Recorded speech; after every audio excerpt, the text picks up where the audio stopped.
ಲೋಕ ಕದನದ ಅಸಲಿ ಆಟ ಈಗ ಶುರುವಾಗಿದೆ. ಅಭ್ಯರ್ಥಿಗಳು ಕದನದ ಅಖಾಡಕ್ಕೆ ಧುಮುಕ್ತಾ ಇದ್ದಾರೆ. ರಾಜಕೀಯ ಪಕ್ಷಗಳು ತಮ್ಮ ತಮ್ಮ ಹುರಿಯಾಳುಗಳನ್ನು ಚುನಾವಣಾ ರಣರಂಗಕ್ಕೆ ಇಳಿಸಿ ನಾಮಪತ್ರವನ್ನು ಸಲ್ಲಿಸ್ತಾ ಇದ್ದಾರೆ. ಈ ನಡುವೆ ರಾಜಕೀಯ ಪಕ್ಷದ ಘಟಾನುಘಟಿ ನಾಯಕರು ತಮ್ಮ ಓಡಾಟಕ್ಕೆ ಹೆಲಿಕಾಪ್ಟರ್ ಮೊರೆ ಹೋಗ್ತಾ ಇದ್ದಾರೆ. ಹೀಗಾಗಿ ರಾಜ್ಯದಲ್ಲಿ ಲೋಹದ ಹಕ್ಕಿಗಳಿಗೆ ಡಿಮಾಂಡ್ ಸೃಷ್ಟಿಯಾಗಿದೆ.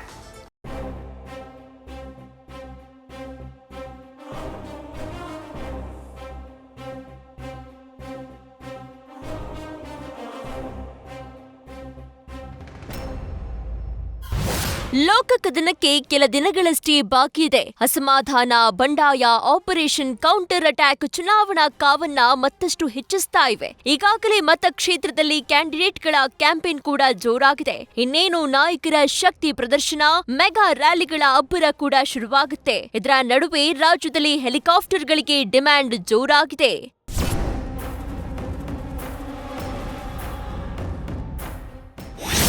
ಲೋಕ ಕದನಕ್ಕೆ ರಾಜ್ಯದಲ್ಲಿ ಹೆಲಿಕಾಪ್ಟರ್ಗಳಿಗೆ ಬೇಡಿಕೆ.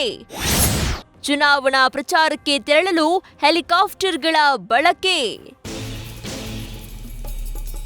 ಚುನಾವಣೆ ಹಿನ್ನೆಲೆ ಹೆಲಿಕಾಪ್ಟರ್ಗಳಿಗೆ ರಾಜ್ಯದಲ್ಲಿ ಭಾರೀ ಬೇಡಿಕೆ ಹೆಚ್ಚಳವಾಗಿದೆ. ಘಟಾನುಘಟಿ ನಾಯಕರು ಹೆಲಿಕಾಪ್ಟರ್ಗಳ ಮೊರೆ ಹೋಗಿದ್ದಾರೆ. ಇನ್ನು ಚುನಾವಣೆ ಪ್ರಚಾರಕ್ಕೆ ತೆರಳುವ ಸ್ಟಾರ್ ಪ್ರಚಾರಕರಿಂದಲೂ ಹೆಲಿಕಾಪ್ಟರ್ಗೆ ಡಿಮ್ಯಾಂಡ್ ಬಂದಿದೆ. ಸದ್ಯ ಜಿಎಂಪಿ ಡೆಕ್ಕನ್ ಕಂಪನಿ ಹೆಲಿಕಾಪ್ಟರ್ಗಳನ್ನ ಬಾಡಿಗೆಗೆ ನೀಡ್ತಾ ಇವೆ.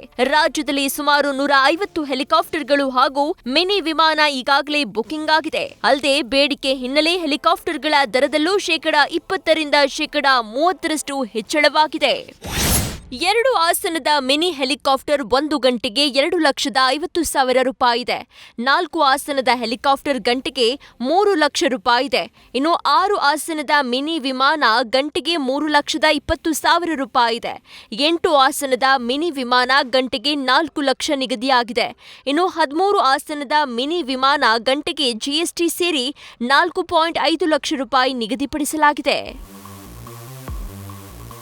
ದೆಹಲಿ ನಾಯಕರಿಗೆ ಹೆಲಿಕಾಪ್ಟರ್ ಬದಲು ಮಿನಿ ವಿಮಾನ ಬಳಕೆ ಮಾಡಲಾಗ್ತಾ ಇದೆ. ಅಲ್ಲದೆ ಟಿಕೆಟ್ ವಂಚಿತರ ಅಸಮಾಧಾನ ಶಮನಕ್ಕೆ ಹಿರಿಯ ನಾಯಕರು ಹೋಗಬೇಕಾಗಿದ್ದು, ಹೀಗಾಗಿ ತಮ್ಮ ಬ್ಯುಸಿ ಶೆಡ್ಯೂಲ್ನಲ್ಲಿ ಸಮಯ ಉಳಿಸಲು ಹೆಲಿಕಾಪ್ಟರ್ ಬಳಸುತ್ತಿದ್ದಾರೆ. ಕಡಿಮೆ ಸಮಯದಲ್ಲಿ ಹಲವು ಕ್ಷೇತ್ರದಲ್ಲಿ ಪ್ರಚಾರ ಮಾಡಲು ಕೂಡ ಹೆಲಿಕಾಪ್ಟರ್ ನೆರವಾಗ್ತಾ ಇವೆ. ಈಗಾಗಲೇ ತಿಂಗಳ ಹಿಂದೆ ಅಡ್ವಾನ್ಸ್ ಬುಕಿಂಗ್ ಕೂಡ ಆಗ್ತಾ ಇದೆಯಂತೆ.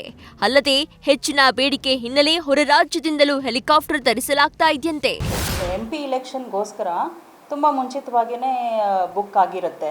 ಈಗ ಅಟ್ಲೀಸ್ಟ್ ಒಂದು 3 ಮಂತ್ಸ್ ಮುಂಚೆನೇ ಅವ್ರಿಗೆ ಗೊತ್ತಿರುತ್ತಲ್ವ. ಸೊ ಮುಂಚೆನೇ ಅವ್ರು ಬುಕ್ ಮಾಡಿ ಎಲ್ಲಿಂದ ಎಲ್ಲಿಗೆ ಹೋಗಬೇಕು, ಏನೇನು ಅವ್ರದ್ದು ಪ್ರೋಗ್ರಾಮ್ಸ್ಗಳು ಏನಿದ್ದಾವೆ, MP ಗಳದ್ದು ಯಾವ ಇದಕ್ಕೆ ಮೀಟಿಂಗ್ಗಳಿದ್ದಾವೆ ಅಥವಾ ಏನೋ ಒಂದು ಕ್ಯಾಂಪೇನ್ ಇರುತ್ತೆ, ಅದಕ್ಕೆಲ್ಲ ಅವ್ರು ಮುಂಚೆನೇ ಬುಕ್ ಮಾಡಿಬಿಟ್ಟು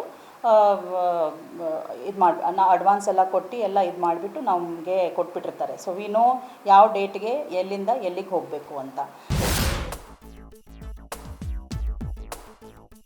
ಇನ್ನು ಹೆಲಿಕಾಪ್ಟರ್ ಜೊತೆ ಹೆಲಿಪ್ಯಾಡ್ಗೂ ಡಿಮ್ಯಾಂಡ್ ಹೆಚ್ಚಾಗಿದ್ದು, ಲ್ಯಾಂಡಿಂಗ್ ಮತ್ತು ಟೇಕ್ ಆಫ್ ಹೆಚ್ಚಾದ್ರೂ ಬಾಡಿಗೆ ದರದಲ್ಲಿ ವ್ಯತ್ಯಯವಾಗಲಿದೆಯಂತೆ. ಅಲ್ಲದೆ ಕಂಪನಿಗಳಿಗೆ ವೇಟಿಂಗ್ ಚಾರ್ಜ್ ಕೂಡ ಪಾವತಿಸಬೇಕು ಎನ್ನಲಾಗ್ತಾ ಇದೆ. ಹಾಗಿದ್ರೆ ಹೆಲಿಪ್ಯಾಡ್ಗೆ ನಿಗದಿಯಾದ ದರ ಎಷ್ಟು ಅಂತ ನೋಡೋದಾದ್ರೆ, ಹೆಲಿಪ್ಯಾಡ್ನಲ್ಲಿ ಹೆಲಿಕಾಪ್ಟರ್ ಮಿನಿ ಏರ್ಕ್ರಾಫ್ಟ್ಗಳಿಗೆ 8 ಗಂಟೆಯ ಅವಧಿಗೆ 20,000 ಶುಲ್ಕ ಪಾವತಿಸಬೇಕು. ಅಲ್ಲದೆ ಮಂಗಳೂರು ಮತ್ತು ಬೆಂಗಳೂರು ಅಂತಾರಾಷ್ಟ್ರೀಯ ವಿಮಾನ ನಿಲ್ದಾಣದಲ್ಲಿ 8 ಗಂಟೆಗೆ 50,000 ಶುಲ್ಕ ನೀಡಬೇಕು.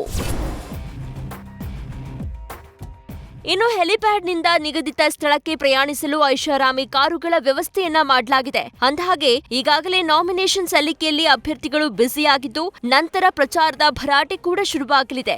ಘಟಾನುಘಟಿ ನಾಯಕರು ಕದನ ಭೂಮಿಗೆ ಎಂಟ್ರಿ ಕೊಟ್ಟು ಖದರ್ ತೋರಿಸುವ ಹೊತ್ತಿಗೆ ಹೆಲಿಕಾಪ್ಟರ್ಗೆ ಮತ್ತಷ್ಟು ಬೇಡಿಕೆ ಹೆಚ್ಚಾಗುವ ನಿರೀಕ್ಷೆ ಇದೆ. Dhruvaraj, news first, Bengaluru. News first ನಿರ್ಭೀತಿಯಿಂದ ನಿಮ್ಮ ಪರವಾಗಿ.